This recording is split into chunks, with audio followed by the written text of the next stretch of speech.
So for enrichment at the shelter, there are obviously, a ton of toys that the dogs and cats can play with, but we have a few other things that we wanted to focus in on. All of these items are located in the garage. If you need help finding them, you can always ask staff or another volunteer. As you can see, the Kong is pretty popular with the dogs. We have peanut butter or this Kong filler. Essentially, all you do, you can put a few little treats in there and then just close off each side. You don't have to fill it up all the way with peanut butter or Kong spray. But this basically keeps the dog busy. They work to get the treat out, so it's giving them a little bit of activity, but it's more so getting them mentally busy. This is, really nice for heartworm positive dogs, the ones that can't get their heart rate up. This is a really great option for them, or also the dogs that you can't work with yet, that are a level higher than what you're at. You can fill these up and put them in their kennel, as long as you, keep an eye on them or have a staff that is at their level pull it out when they're done. Bruno's a really big fan of these. A few other options. We have these little cups. Essentially what you can do with these, can you sit? Thank you. You can put really good smelling treats under here. They have a little hole in the top. You can do this in a get acquainted room, in the humane ed room, out in the yard. Essentially set these around, put treats underneath. This allows the dogs to search for the treat. Again, keeps them busy. Bruno's a fan of that as well.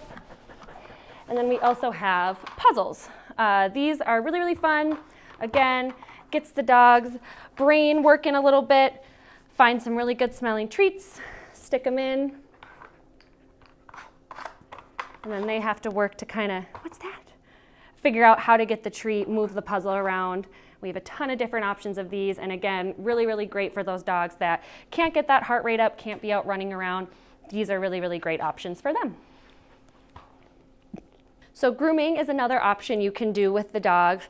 This is really nice. Sometimes all they need is a little extra TLC to make them more adoptable, whether that be a bath, we have a full tub, all the supplies you would need. Any staff can kind of show you how to do that, or sometimes just a good brushing. As you would do with any, new dog or new experience here at the shelter, you want to take your time, be slow, let them kind of check the item out first. If you know there's a toy or a treat that they really like, you can give that to them to kind of keep them distracted.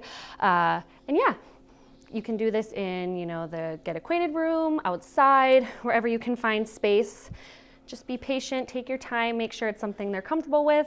If at any time they start showing stress signs, just go ahead and end that. We don't want anybody to get hurt or the dogs to be stressed out. But yeah, there's brushes, tons of grooming stuff in the garage, and again in the laundry room.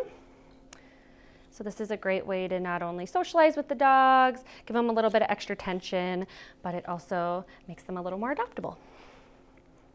So when using the agility course, it's totally fine to just let the dogs go and run around, but if you can encourage them to use the obstacles and teach them, that not only gives them the exercise, but it keeps them mentally busy as well. So a lot of ways to introduce these courses. You can use treats, toys, whatever motivates your dog. Bruno. Is just kind of encourage them and show them what it is you want them to do. You sit. Good job, buddy. So oftentimes at first they're not quite sure if they're allowed to go up there, what it means. So if you can just guide them, you sit, good job, and reward them, then they can typically get the whole course down. And like I said, it not only gives them that physical exercise, but it keeps them mentally stimulated as well as they're learning something new.